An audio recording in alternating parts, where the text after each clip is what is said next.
Eh les gars, juste me retaper toutes les vidéos que j'avais faites à l'époque.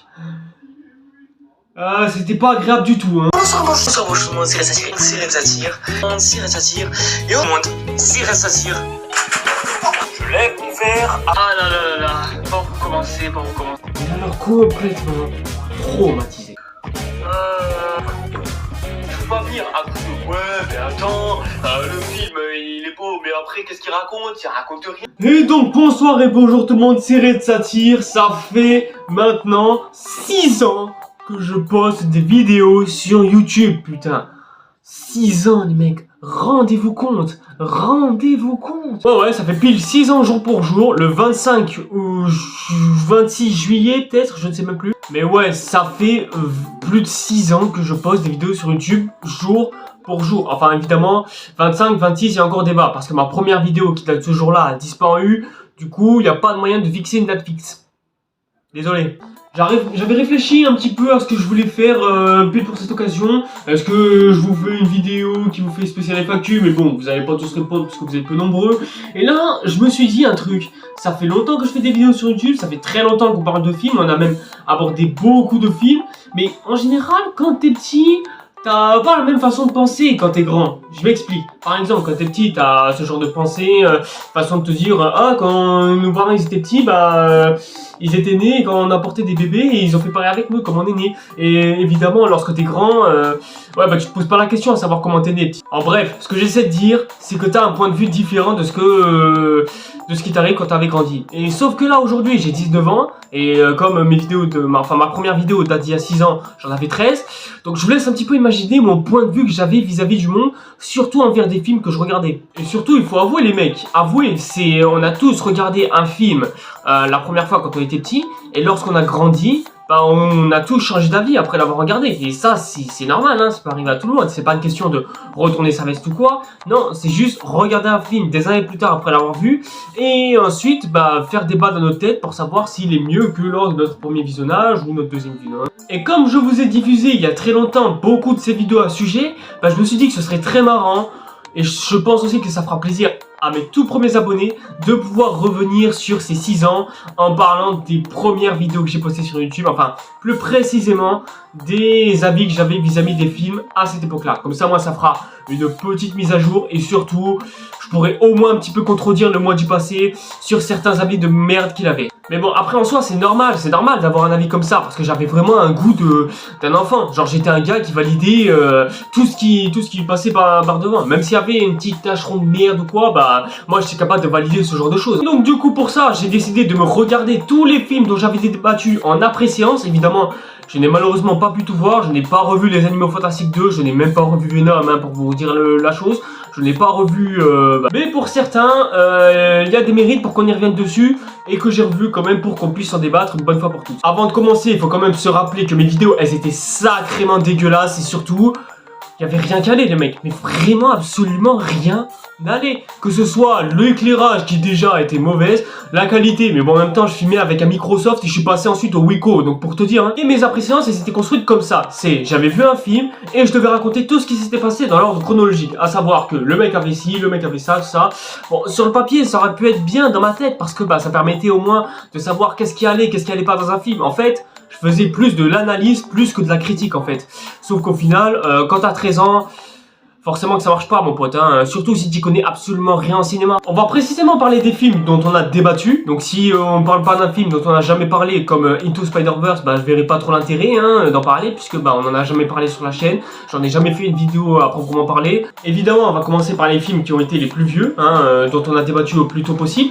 Et je parle évidemment des films dont on a débattu, évidemment. Et après on va aller jusqu'à vers 2019 à peu près, puisque c'est à partir de là où j'ai vraiment commencé à m'instaurer une critique ciné dans ma tête, où j'étais vraiment subjectif et en plus j'arrivais à apporter des critiques constructives, où par exemple les autres c'était plus un gamin qui faisait le con, faut se l'avouer. Je voulais commencer par Blade Runner 2049 puisque c'est ce film et la toute première appréciation à laquelle j'ai consacré, que j'ai effacé, donc des raisons pour vous expliquer plus tard. Mais d'abord, j'avais envie de parler de 2 films qui se sont vus consacrer une seule vidéo, à savoir Logan et la planète des singes.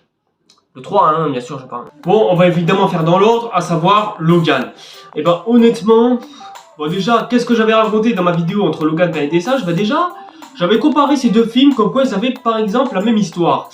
Bah après, il se dit comme ça a l'air au taquet con, mais c'est vrai que quand on y réfléchit un petit peu, la structure chronologique du film n'est pas si assimilaire qu'on le croit. Hein. Après, j'ai revu la vidéo et franchement, non, elle valait vraiment pas le coup. Si j'avais envie de la supprimer, je le ferais bien. Mais c'est la toute première fois où je mettrai de la mise en scène dans une de mes vidéos. Et ce sera sur celle-ci, qui sera la première expérience de mise en scène de mon histoire. Mais pour vraiment rapporter un avis constructif sur le film, et bah putain, je crois que Logan, c'est la meilleure conclusion de toute l'histoire du cinéma. La meilleure fin de saga qu'on puisse avoir. Parce que je pense que même encore aujourd'hui, on n'a pas fait mieux. Et je pense qu'on fera jamais mieux. J'aurais aimé pouvoir vous dire que c'est le meilleur film de super-héros de tous les temps. Sauf que non, ce n'est pas un film de super-héros. Non, c'est plus un film d'autodestruction presque, ou plus ou moins, puisque si c'était un film de super-héros, ce serait un peu différent. Déjà, je sais que beaucoup d'entre vous n'ont rien suivi, mais il faut savoir que la saga X-Men qui a été entamée dans les années 2000, précisément 2000 par X-Men, hein, tout simplement, bah, faut savoir que cette saga a été absolument chaotique, mais d'une manière incroyable. On a eu tantôt des films bien, tantôt des films acceptables, mais tantôt des films soit désastreux ou franchement pas terribles, que tout le monde a oublié. Et... enfin bref, vraiment cette saga c'était vraiment le chaos archi absolu. Et dites-vous qu'encore aujourd'hui cette saga n'est même pas finie, puisqu'on a Deadpool 3 qui est censé sortir et qui est censé niquer la fin de la saga initiée par Logan, normalement. Bon, de toute façon, le tournage est en pause, donc on va voir ce que ça donne. Et au-delà que de dire, il y a du sang, il y a du combat, c'est sanglant et tout ça, bah, à part ça, ce film a réussi à conclure une saga qui s'est montrée tellement chaotique au fil de son temps que sa fin aurait pu être inespérée et le film aurait pu être vraiment nul à chier presque. Le personnage de Logan est parfaitement bien écrit, le personnage est plus attachant que jamais, bien plus que dans les autres films X-Men par exemple. Les combats, bon j'ai même plus besoin d'en parler puisque j'en ai trop parlé dans ma vidéo. Daphne Keane se dépasse mais d'une force absolument époustouflante, à se demander même ce qu'elle est en train de devenir à l'heure actuelle. Patrick Stewart, franchement lui aussi s'est dépassé pour son dernier rôle. Et ouais franchement Nolan Pierce, même s'il est pas très charismatique, bah le clone anti-Logan, bah lui au moins il est, et ça fait plaisir. En fait un film comme ça, je pense que c'est comme ça qu'on devrait faire un film de super-héros, à savoir un film où t'as un personnage qui s'auto-détruit presque et qui est presque en fin de vie et qui a presque envie de prendre sa retraite, mais qui au final se voit forcé de léguer son héritage à d'autres personnes.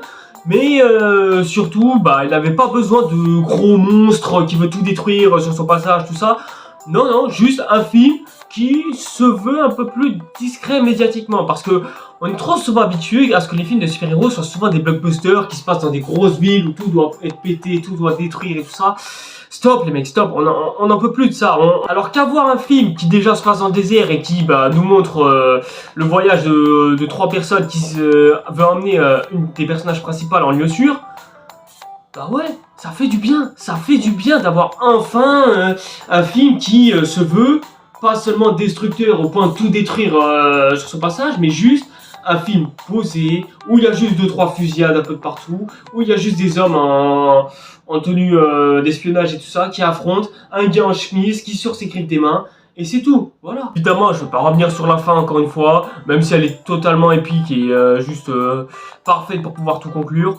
En bref, je pense que Logan, ça va être le film dont on va vraiment se souvenir le plus longtemps. Et vraiment la meilleure fin de saga à ce jour. Même Endgame ne fait pas mieux, même n'importe quel autre film n'aura pas fait mieux. À part peut-être le suivant. La planète des singes suprématie, lui, connaîtra un autre type de destin, mais tout aussi légendaire que son prédécesseur. À savoir que ce film est répertorié, avec ses deux autres confrères précédents, comme étant la meilleure trilogie des années 2010. Et en raison, c'est totalement vrai, c'est totalement vrai. Si vous n'avez toujours pas vu cette trilogie, franchement, allez la voir, hein, je vous le conseille amplement. Franchement, les mecs, on en a eu des trilogies la décennie précédente. On en a même eu plein. Même plein se sont montrés plutôt chaotiques hein, sur son exécution. Et ben, la planète des singes, putain, c'est vraiment le film qui mérite d'être rangé parmi les meilleurs. Bon, déjà, niveau effets spéciaux, personne n'aura jamais réussi à faire mieux, hein. Peut-être si Avatar, mais encore, hein. Avatar en est professionnel, hein. Les personnages super bien écrits, encore une fois, en plus fait par la Fox. Tu sens que la 20th Century Fox, à l'époque, c'était vraiment des gars qui laissaient faire des artistes plutôt que les producteurs qui voulaient imposer leur goût de merde. Et le colonel, enfin on a un excellent antagoniste de toute la saga La Planète des Singes, parce que si tu regardes tous les autres films de La Planète des Singes, aucun antagoniste ne vaut le colonel, hein. Ils sont même pas à son pied pour vous dire. Parce que le colonel, bah, ça fait plaisir d'avoir enfin un antagoniste bien écrit pour son personnage principal. Déjà, il est beau, charismatique et surtout, il se veut comme étant un personnage écrit comme un antagoniste pour le protagoniste principal. Et ça fait plaisir à voir. Quand tu regardes tous les méchants que l'on nous a proposés ces dernières années, ouais, bah je peux facilement caser le colonel parmi les meilleurs, hein, parce que le colonel, joué en plus par Woody Harrelson, qui fera un autre méchant, mais bon, ça, on va pas trop en parler. Il se peut même qu'il nous ait livré sa meilleure prestation de toute sa carrière, presque. Enfin après, j'ai pas encore vu tous ses films, hein, j'en ai vu que 2, mais bon, vraiment, franchement, c'est rare de voir un acteur autant dépassé. Et même Andy Serkis aussi, il en fait tout autant, croyez-moi. En fait, il y a tellement de trucs à dire que je ne saurais quoi exactement vous dire, surtout qu'en plus de ça, je n'ai pas vraiment le temps, on a encore plein d'autres films à aborder. Donc ouais, franchement, La Planète des Singes 3 est une excellente trilogie. Franchement, si vous n'avez pas vu la trilogie de La Planète des Singes avec Andy Serkis, franchement, allez les voir. Surtout que les 2 derniers opus sont réalisés par Matrix, qui nous fera plus tard le meilleur film de super-héros de ces 10 dernières années. Donc franchement, allez-y, allez me bouffer cette trilogie, vous allez kiffer. Et aussi, la petite anecdote de la journée, c'est que ce film a failli être dédié par sa première après-séance. C'est-à-dire que en fait, j'ai failli dédier ma toute première après-séance à ce film. Voilà, c'était la petite anecdote amusante, mais bon, je ne l'ai pas sorti. Et heureusement d'ailleurs. Bon, maintenant on enchaîne avec Blade Runner 2049. Bon, déjà, pourquoi est-ce que je n'ai pas fait de vidéo sur Blade Runner 2049? Alors si, j'ai une après-séance de Blade Runner 2049, enfin, j'avais. Mais ça aurait été plus préférable que je les fasse. Pourquoi? Tout simplement parce que cette vidéo n'est pas une après-séance. En fait, j'ai essayé de vous faire croire dans cette vidéo que j'avais voyagé dans le futur et que toute mon aventure, c'était Blade Runner 2049. Ouais, tu peux essayer de t'imaginer le calvaire qu'était la vidéo, hein. Cette anecdote faite, qu'est-ce que j'ai pensé de Blade Runner 2049? Bah, il y a très longtemps, j'avais fait un top 10 des meilleurs films de 2017, et Blade Runner 2049 était numéro 1, et encore aujourd'hui, je n'ai pas changé d'avis. Blade Runner 2049 et restera le meilleur film de 2017. Bon, déjà, je pense que en termes de décor, ce film nous montre qui est le patron, hein, on n'aura pas fait mieux depuis très longtemps. Ah si, en fait on a fait mieux, ouais, je suis con. Déjà en termes de décor, c'est hyper resplendissant, c'est hyper réaliste, encore aujourd'hui on ne fera pas mieux. On est en plus de ça sur le meilleur rôle de tout Ryan Gosling, et celui qui me compare à Barbie, vous allez prendre des tartes là, voilà, vous allez prendre des tartes. Harrison Ford, même s'il dure pas longtemps, bah franchement ouais, il reste convaincant quand même. Jared Leto reste tout aussi charismatique, là aussi on est sur son meilleur rôle. Bon, en même temps, remarque, c'était pas si compliqué que ça. Le Joker, il avait trop été sous-utilisé. Et Morbius... Morbius. Aussi, le parallèle avec le premier Blade Runner, moi, je peux pas le connaître, puisque ça fait trop longtemps que j'ai plus vu le film. J'ai juste revu Blade Runner 2049 pour les besoins de la vidéo, hein. Mais ouais, en termes d'immersion, ce film est exceptionnel, voire même extraordinaire. Et je trouve ça même assez dommage qu'on ne le cite pas souvent, et qu'on cite plus le premier opus que le deuxième, mais bon... Voilà, dommage. Mais c'est vrai que le personnage principal, il est hyper convaincant et en plus de ça, il est hyper attachant au fil de son récit. Elle nous donne presque envie de s'intéresser au personnage et le film nous donne notre intérêt vis-à-vis de ce personnage-là. À savoir qu'on va apprendre de ses origines et donc du coup le personnage va être obligé d'explorer un peu plus ses origines, sachant qu'en plus à la base c'est censé même être une enquête policière. En fait c'est simple, c'est plus une sorte d'adulte qui veut savoir ce qu'il était advenu quand il était enfant et se pose même la question à savoir si c'était réellement un humain. Donc du coup il y a ce questionnement vis-à-vis de l'humain et de la machine, puisque Blade Runner ce sont des machines et le personnage principal est un Blade Runner. Et il y a du coup au milieu de cette histoire-là le questionnement de est-ce que je suis un humain ou est-ce que je suis un répliquant, comme il l'appelle dans le film évidemment. Et c'est ça que j'ai vachement adoré dans ce film. Est-ce que c'est un personnage comme les autres ou bien est-ce que c'est un homme exceptionnel? Et au fil du suivi de ce film, on va en apprendre encore plus à propos de ce personnage et c'est incroyable, vraiment c'est incroyable, rien que pour ça je pense que vous devriez aller voir ce film. En fait c'est simple, les 3 premiers films que je vous ai cités, c'est la catégorie que j'appelle les Big Three de 2017, à savoir les 3 grands films de 2017, parce qu'il faut pas se mentir que 2017, en termes de films, on a peut-être eu des bons trucs, mais si je dois vous donner un terme d'avant-goût, on a eu Transformers 5 qui est sorti cette année-là. Donc déjà ça annonce la couleur. Mais après on a eu quand même d'excellents films qui ont au moins pu dire que 2017 n'était peut-être pas la pire année de l'histoire du cinéma. En tout cas pas encore. Hein. Mais en tout cas oui, La planète des singes, Logan et Blade Runner 2049 n'ont pas changé de place dans mon top 10 2017 et resteront à leur place excessive. Et aux côtés évidemment de Baby Driver et des Gardiens de la Galaxie 2. Bon par contre là on va passer à Justice League.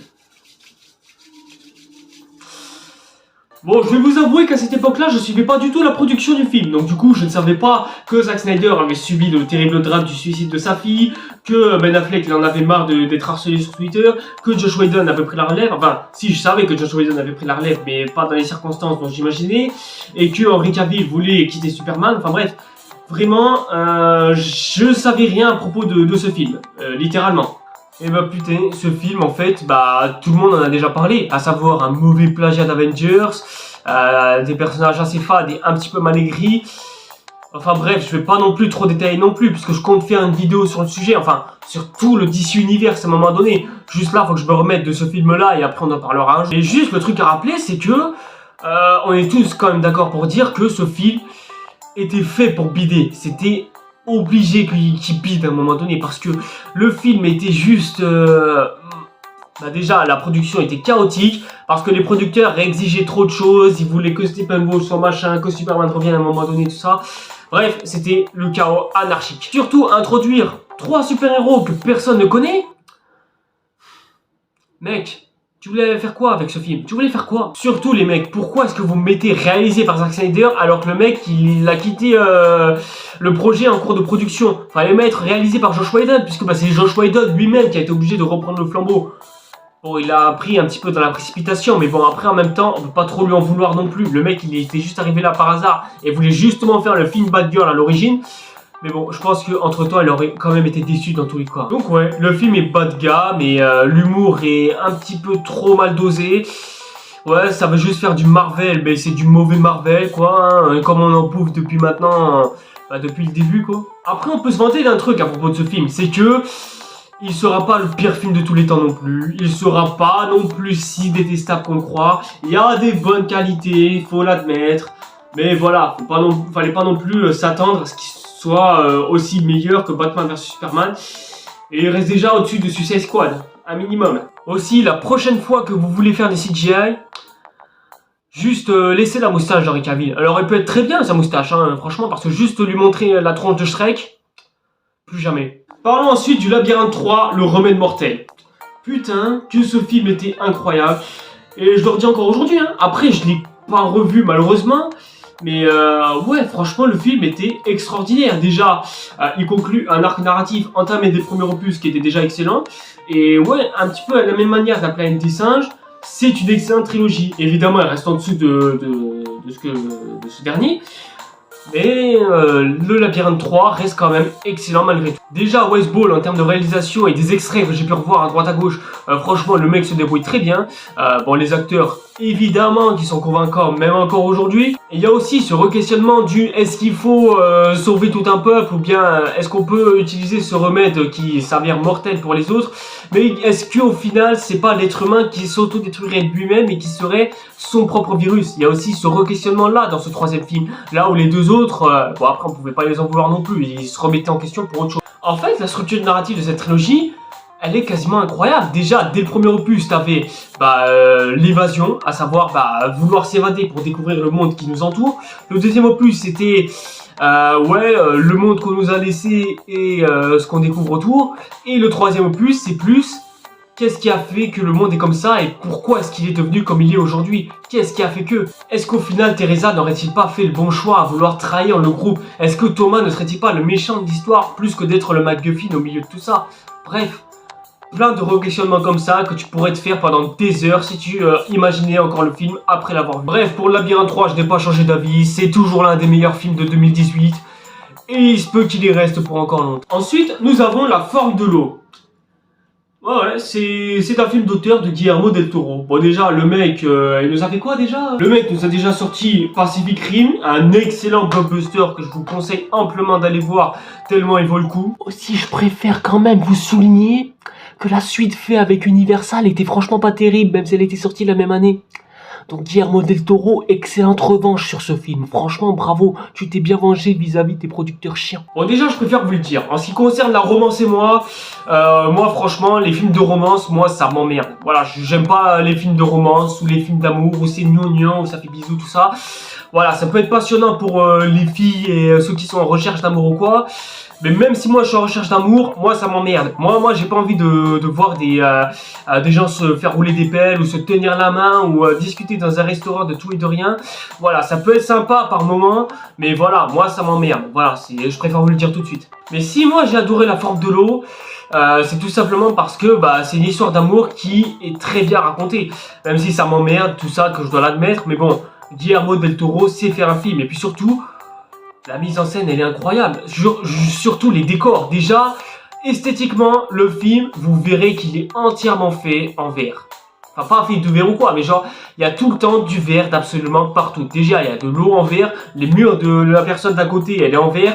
Bref, tout le film est en verre. Il y a une voiture en verre. Bref, la couleur verte est quasiment prédominante dans ce film.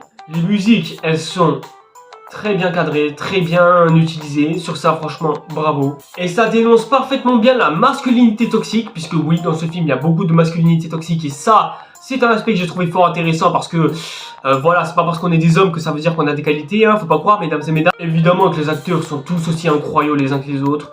Franchement, sur ça, il n'y a rien à dire. Et même la créature qui nous est présentée, elle est hyper réaliste. Et aussi, il n'y a pas des références historiques qui sont là par hasard. Genre, il n'y a pas un coup de « Oh, la musique est là, elle date des années 60. Oh, mais tiens, regarde, il y a la voiture qui était là, qui avait percé à l'époque. » Non, non, il y a des easter eggs qui, certes, viennent des années 60. Parce que je pense que oui, le film se passe dans les années 60. Enfin, à en juger par les voitures. En bref, Guillermo del Toro, il sait manier une caméra et il sait super bien le faire.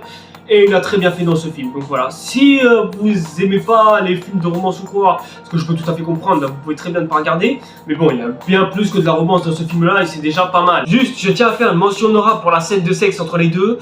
Franchement, c'était beau. Hein, c'était une des plus belles scènes de sexe que j'ai vues dans l'histoire du cinéma. Pour l'instant. Et j'ai honte de parler de sexe dans une de mes vidéos quand même. Et aussi, très belle idée d'avoir mis les soviétiques dans cette histoire. Même si ça va pas plus loin que ça, mais bon, en même temps, je pense qu'ils pouvaient pas faire autrement. Ensuite, j'aurais aimé vous parler de Taxi 5, mais franchement, qu'est-ce que je pourrais dire sur ce film? Ouais, pas grand chose en fait, hein. Tout a déjà été dit, qu'est-ce que je pourrais rajouter de plus? Ce que j'avais dit quand même dans mon appréciance, c'est qu'il y avait plus de gags dans les opus précédents. Et en soi, oui, je suis totalement d'accord, mais c'est pas pour autant que ça en fait de la qualité. Parce que dans mon appréciation, j'avais quand même un petit peu validé le film. Un petit peu, juste.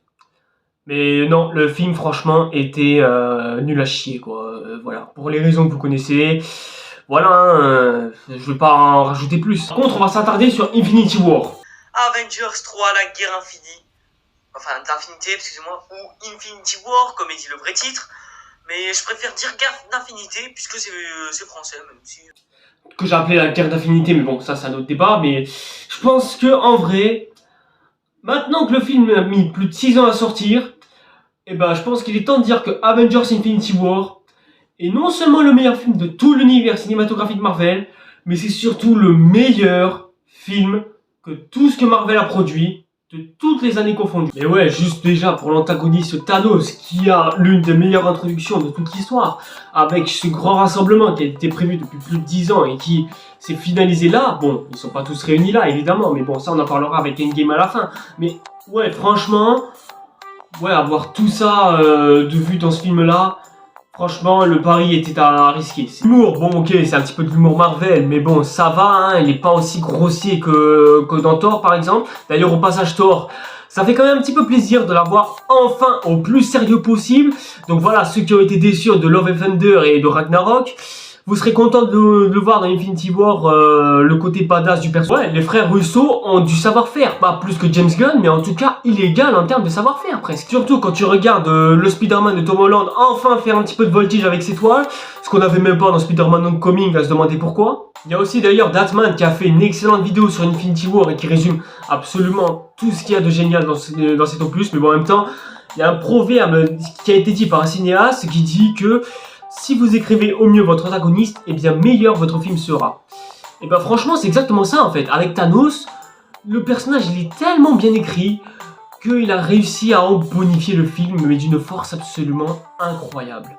Évidemment, on se souviendra tous de ce fameux twist de claquement de doigts qui était absolument lunaire et légendaire, et je pense qu'il le restera pendant longtemps.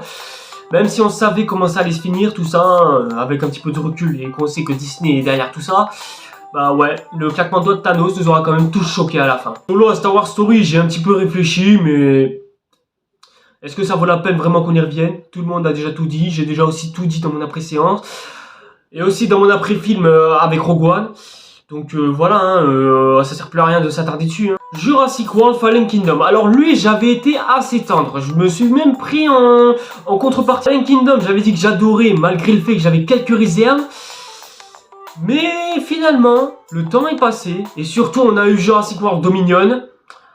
Et je pense que maintenant, il est temps d'affirmer que Jurassic World Fallen Kingdom est le meilleur opus de la saga Jurassic Park. Peut-être même l'un des meilleurs, mais je pense que si jamais je le revois, il y a des chances que je dise que c'est le meilleur opus de toute la franchise Jurassic Park. Et tu peux me huer dessus et m'insulter en commentaire, mais je penserais pareil. Déjà, la métaphore de ce film est juste épique. On m'avait presque jamais raconté un film de cette manière. Je me demande même pourquoi est-ce que j'ai pas mis ce film dans mon top 10 de l'année 2018. J'avais même l'idée de le mettre dedans, mais au final, ça ne s'est pas fait pour des raisons que j'ignore. Je ne sais pas pourquoi. Parce que franchement, filmer des dinosaures comme on l'a fait dans ce film-là, ça n'arrivera certainement plus jamais. Bref, Juan Antonio Bayona nous montre qu'il a du talent, déjà pour commencer. La question du faut-il sauver des dinosaures de l'extinction ou bien les laisser crever tranquillement? Bah ouais, c'est le genre de questionnement qu'on avait dans les autres Jurassic Park, mais là, dans Jurassic World, bah là, c'est beaucoup mieux amené, surtout, on essaie de se poser la question à savoir, est-ce que ces dinosaures sont-ils réellement sauvables ou pas? Surtout, le film arrive à nous dire que l'époque Jurassic Park, ça y est les gars, c'est terminé, il est temps de passer à autre chose, et surtout, je pense, la plus grande qualité de ce film, c'est de se dire qu'il a enfin une fin ouverte, parce que là, tous les autres Jurassic Park se terminaient tout le temps un coup de « Ah mais non, en fait, le film se termine sur l'île, comme ça, tranquillement, comme ça, au moins, on laisse un petit peu tout comme c'est, voilà, on touche plus à rien, voilà, c'est fini, stop, on va plus toucher Jurassic Park, c'est fini. » Et bah, le coup de génie, ça a été de relâcher les dinosaures partout sur Terre et de se terminer sur ça. Si ça c'est pas incroyable, si ça c'est pas incroyable, parce que ok c'était bien les dinosaures qui se passaient sur l'île, tout ça, ok c'était cool, mais c'est bon les mecs, à un moment donné on la connaît l'île, on l'a déjà vu des centaines de fois dans plein d'autres films Jurassic Park, c'est bon les mecs, on connaît toutes les îles, on sait ce qui s'y passe, on connaît Jurassic Park, c'est bon stop les mecs, on connaît. Et bah libérer tous les dinosaures autour du globe, c'est la meilleure idée qu'on puisse faire parce que on ne sait pas du tout qu'est-ce qui va se passer maintenant, qu'est-ce que les dinosaures vont amener comme changement autour de toute l'humanité, et puis surtout, est-ce qu'ils vont devenir l'espèce dominante, comment est-ce que l'être humain va s'adapter, bref, qu'est-ce qui va se passer à la suite de tout ça? Enfin, on a une fin ouverte, et cette fin ouverte, elle va malheureusement mal terminer, hein, on connaît le résultat. Mais bon, ça je n'en veux pas, et puis on en parlera un jour, ne vous inquiétez pas. Bon, j'aurais aimé vous parler des Animaux Fantastiques 2, mais je n'ai toujours pas réussi à revoir le film, ni même à le retrouver. J'ai pas de paiement HBO Max, ces mecs. Par contre, on va s'attarder sur Mortal Engine. Vous vous souvenez dans ma grève des scénaristes où je vous disais à quel point le scénario était grave important dans une adaptation? Et ben Mortal Engine, c'est exactement le cas. Bon, je me souviens avoir dit dans ma vidéo qu'on avait vu bien pire comme film. C'est le cas. Mais ça en fait pas pour autant un si bon film que ça. Hein. Ok, t'as des effets spéciaux de fou, de malade, t'as des acteurs excellents, t'as une réalisation incroyable, un univers énorme à développer. Juste le seul point faible de tout ça, et ben c'est son scénario qui est hyper mal écrit. Et je pense aussi à Valentine qui est un antagoniste hyper charismatique, mais qui au final ouais, nous révèle encore une fois qu'il est le père du personnage principal. Ouais, super, incroyable, c'est pas comme si on l'avait déjà vu quelque part. J'avais comparé cette bataille finale à celle de la bataille de Game of Thrones saison 4, hein, dans l'épisode 9, souvenez-vous, lors de la bataille où les sauvageons envahissaient la garde de nuit. Bah là, pour le coup, je réitère, en fait, la bataille de fin est exactement la même que celle dans Star Wars. Genre, vous savez, l'étoile noire qui va se diriger vers la base de la rébellion pour la détruire et tout ça. Bah, à la fin de Mortal Engine, on a exactement la même chose, en fait. Mais juste là, c'est fait en moins bien, et les enjeux sont moins conséquents et surtout moins importants. Le truc quand même que je tiens à souligner à propos de ce film, c'est qu'il y a un truc de bien et de super, c'est la sous-intrigue que je qualifierais comme la meilleure sous-intrigue qu'on ait jamais vue dans l'histoire du cinéma. Bah là encore une fois, je réitère, c'est une très belle sous-intrigue, hein, et surtout ça permet de mettre le scénario en pause pour nous raconter autre chose à côté. Mais au final, ça casse pas non plus trois pattes à un canard. Hein. Moi, j'ai plus retenu cette scène pour la musique et les émotions que ça a apporté.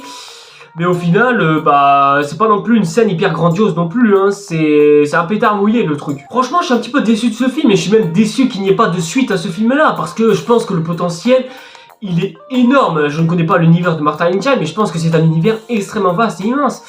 Mais bon, malheureusement, à cause du fait que on a des scénaristes qui ne savent pas du tout écrire, et au final... Mais le pire dans tout ça, c'est que quand tu sais que les mecs, ils ont travaillé tous à la scénarisation du Seigneur des Anneaux et du Hobbit et de King Kong qui plus est, là c'est encore plus frustrant. Je me demande comment est-ce que les mecs ils ont fait pour se rater. Genre c'est soit les producteurs qui l'ont foutu la pression à ces trois scénaristes, puisqu'il y a Peter Jackson, je vous rappelle, dans le lot, soit c'est peut-être le réal qui leur a imposé ses goûts de merde, hein, peut-être, après je sais pas. Hein. Bref, Martha and Child, c'est pas non plus un mauvais film, il est pas non plus bon, hein, faut pas rêver, c'est juste un film moyen. Voilà. Bumblebee, j'ai un petit peu réfléchi après avoir revu mon après-séance, et non, en fait, j'ai toujours pas changé d'avis, hein. C'est tout ce que j'ai dit dans mon après-séance, je le maintiens encore. A noter aussi que pour l'instant, c'est ce que Transformers a de mieux produit ces dernières années. Par contre, là, on va s'attaquer à un autre film. Un film dont évidemment j'ai fait la préséance, logiquement, mais où, franchement, ce film, c'est littéralement le film que je vous déconseille le plus. Et je ne sais même pas ce qui m'a pris en faisant cette après-séance, ce que j'ai dit quand même. Parce que ce que j'ai dit, je ne me rendais pas compte du tout que j'aimerais projeter dans une autre dimension pour dire à moi de quand j'étais gosse, de dire que j'étais sur le point de faire une connerie. Des conneries, forcément, j'en ai fait plein dans ma vie et je risque d'en faire plein d'autres. Mais franchement, on aurait dû me dire d'arrêter de faire ce que j'ai fait ce jour-là. À savoir que j'ai fait une après-séance sur Green Book. Bon là, le truc le plus absurde que j'ai pu faire, c'est que j'ai sucé le film en disant qu'il était excellent. Et en soi, je me comprends, c'était tout à fait normal. À cette époque, j'avais vu aucun film qui parlait de racisme ou quoi, parce que c'est un film qui se passe dans les années 60 et qui est l'une des pires époques de l'histoire de l'humanité. Voilà, ça parle forcément de racisme, tout ça, bref, on connaît, on l'a déjà vu plusieurs fois. Mais moi, j'ai vu ça pour la toute première fois. Donc il était tout à fait normal pour moi que je validais, hein. J'avais l'avis d'un gars qui avait vu un film de merde mais qui avait vu rien d'autre derrière, hein. Donc du coup je pouvais pas avoir de comparaison à faire vis-à-vis d'autres films pour dire si on pouvait considérer ça comme un chef-d'œuvre ou quoi, hein. Mais bon, après remarque, c'est pas le pire, j'ai pratiquement fait la même connerie que lors des Oscars, qui eux l'ont élu meilleur film, l'Oscar du meilleur film. Moi je l'ai mis quasiment dans le top 1 des meilleurs films de l'année.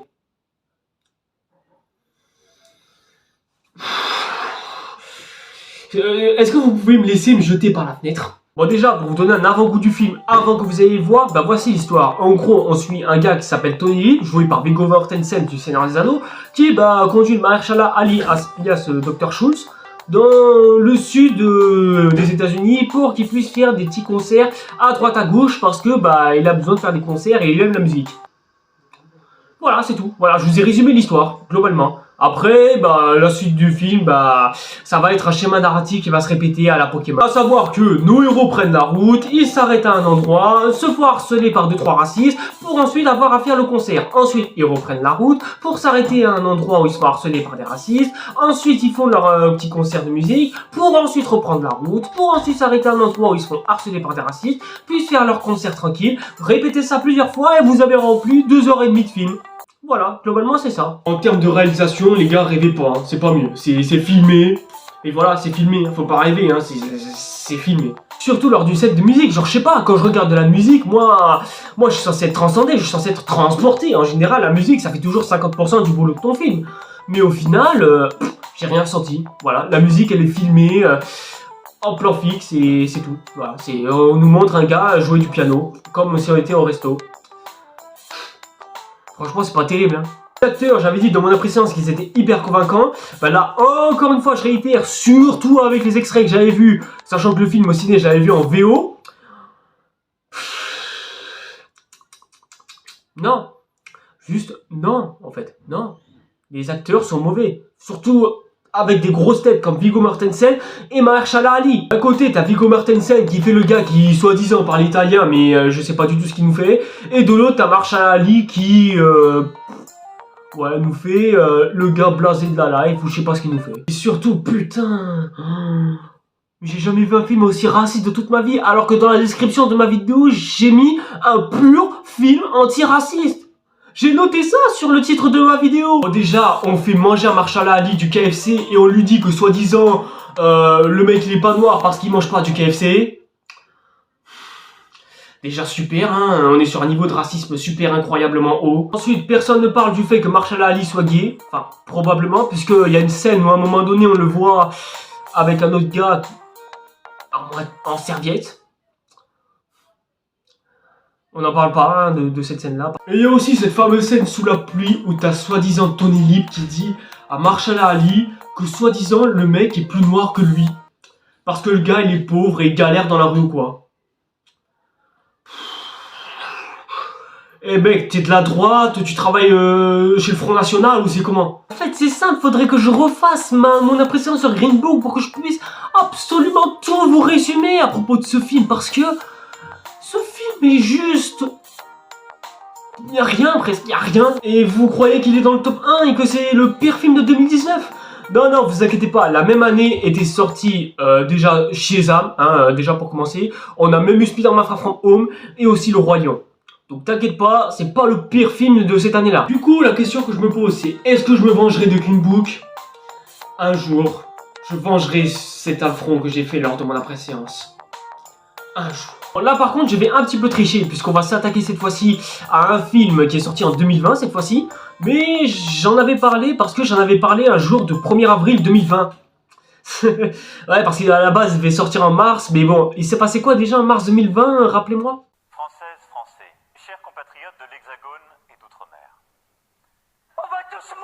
Donc voilà, pour faire mon poisson d'avril de ce jour-là, j'avais eu envie de faire ma petite blague sur comme quoi, ah j'avais vu ce film, mais en fait pas du tout. Donc voilà, si vous vous posez des questions à savoir est-ce que j'ai vraiment vu ce film, bah en vrai pas du tout. Non, non, en fait ce film, il s'agit de Miss. Très probable que vous ayez jamais entendu parler de ce film, parce que mon après-séance elle-même n'a même pas fait plus de vues que prévu. Bon, déjà, Miss, ça raconte quoi? Et ben ça raconte l'histoire d'un jeune garçon trans, qui se convertit en femme, qui rêve de devenir Miss France. Voilà, globalement, c'est à peu près ça l'histoire principale et on va en gros suivre son parcours un petit peu pour voir comment est-ce qu'elle va faire pour devenir la Miss France. C'est un petit peu le même schéma narratif que Rocky, sauf que voilà, il y a 2-3 détails de changer. Alors, faut savoir que moi déjà, ce film, il m'intéressait pour deux raisons. Déjà, que des personnages trans commencent à un petit peu plus se répandre à travers notre monde. Donc en soi, c'est un peu naturel d'avoir un personnage trans en héros principal. Et la deuxième raison, c'est que ça m'intéressait de savoir comment est-ce qu'ils allaient traiter la chose, hein.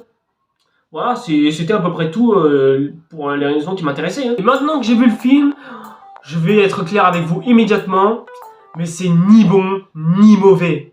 C'est même pas beauf en fait, c'est aucun des deux ni des trois. En fait ce film c'est simple, t'as même pas d'avis dessus en fait, c'est un film, voilà, c'est bien, c'est sympa, hein, encore que tu veuilles représenter les personnages trans, c'est normal, surtout quand on vit dans une timeline où l'autrice d'Harry Potter est transphobe, hein, ça je peux le comprendre. Et surtout dans ce film, je me suis posé pas mal de questions, du genre comment ça se fait que personne n'ait vu que cette femme était en fait un homme. Parce que je veux dire, le mec il a une voix grave, genre grave comme ça, mais pas une voix un petit peu féminine de cette manière par exemple. Ensuite, la meuf elle fait 1m80, soit un peu plus grande que les autres meufs qui l'accompagnent. Ensuite, elle fait du 42, soit un pied de plus que toutes les autres meufs qui l'encadrent. Bref, comment ça se fait qu'avec tous ces arguments là, il y ait quasiment personne qui a remarqué que c'était un homme?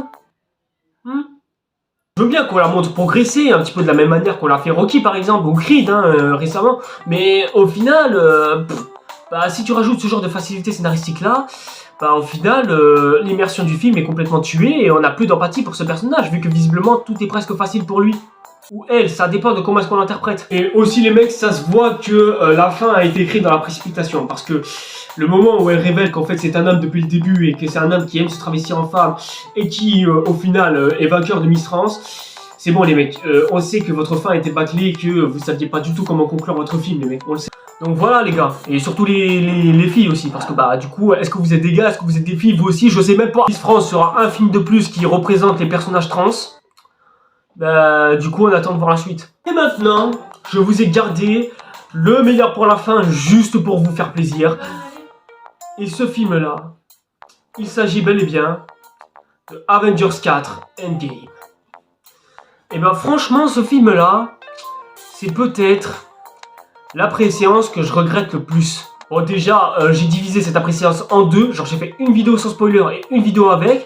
Pas étonnant que l'un ait fait 7 vues et l'autre ait presque atteint son double. En fait c'est ça, mon après-séance sur Endgame, c'est littéralement la vidéo la moins vue de toute ma chaîne, pour vous dire hein. Mais surtout, j'avais pas validé le film parce qu'il y avait un petit détail qui titillait, cette fameuse histoire de voyage dans le temps qu'en fait j'avais mal interprété. Parce que soi-disant il y avait trop d'incohérences temporelles, tout ça. Mais le film l'explique lui-même très bien. En fait, voyager dans le temps dans l'univers Marvel, c'est pas du tout voyager dans le temps. C'est comme si tu voyageais dans une autre dimension. Et qui est en fait une autre époque, mais pas tout à fait. Parce que si tu modifies certains événements qui se passent là-bas, bah, il n'y aura aucune conséquence ici-bas en fait. Ça va juste créer une autre timeline temporelle. Globalement, hein. De toute façon, si vous voulez plus de détails, il y a la série Loki qui en parle très bien. C'est une très bonne série. Mais ouais, maintenant que j'ai vu Loki, je sais maintenant pourquoi est-ce qu'on a fait une série sur Loki. Même si ça servait pas à grand chose, mis à part peut-être à attirer les fangirls de Loki. Mais au final, bah ouais, je la comprends un petit peu, la série Loki, elle était pas si mal finalement. Aussi, j'avais un petit peu taclé le film parce que la meilleure qualité de son film précédent, à savoir Thanos, ouais, c'est vu exécuté au bout de quelques secondes.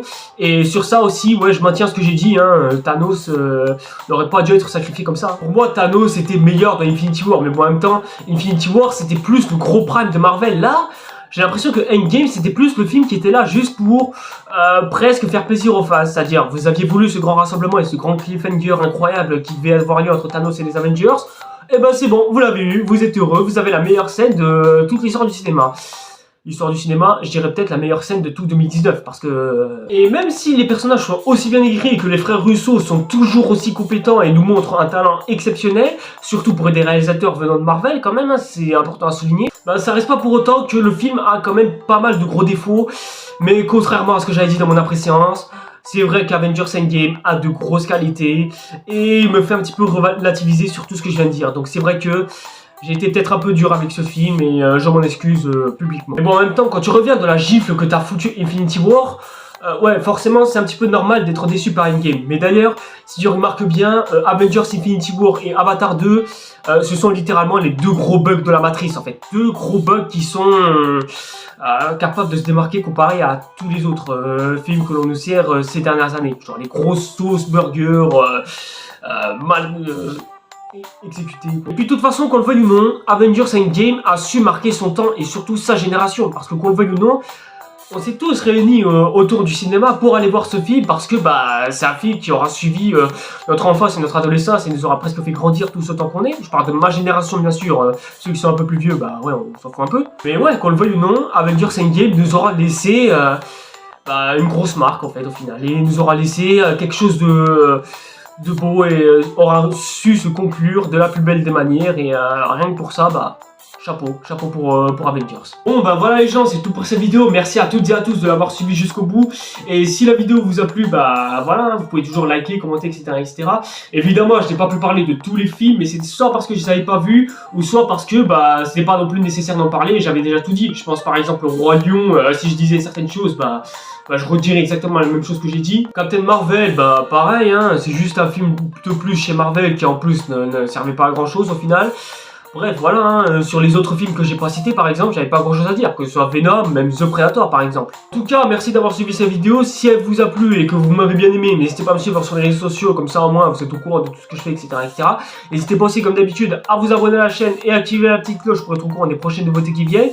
Et du coup, bah voilà, merci aussi au passage, je tiens à le souligner, merci de me suivre depuis ces 6 dernières années pour ceux qui sont là depuis le début. Et pour ceux qui viennent d'arriver, ben, je vous souhaite à tous les bienvenus et j'espère que on aura d'autres occasions de traiter d'autres films par la suite. Allez, souhaitons un bon anniversaire à cette chaîne YouTube. Et moi, en attendant, je crois que je vais manger parce que je crois que c'est juste regarder mes anciennes vidéos qui m'a le plus fatigué dans cette histoire. Bon, bref, c'est très satire.